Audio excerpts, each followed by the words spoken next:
اعوذ بالله، منم شیطان رجیم.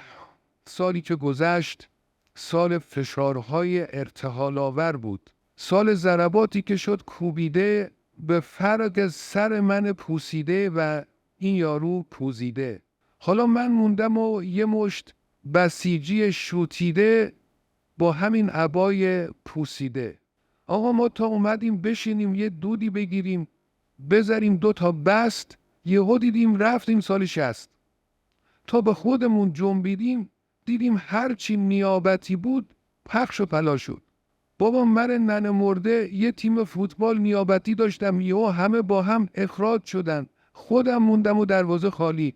پارسال سال نهنگ بود، نهنگ بدبختی ها غورتمون داد. امسال سال ماره، همه دیافه زاگاریت ما رو نشون میدن، میگن اینها سر مار. به قول شاعر مصیبت های من پایان ندارد، نظامم پیرهن و تنبان ندارد. همه خندن که که که بریشم، که ضایع تر از این امکان ندارد.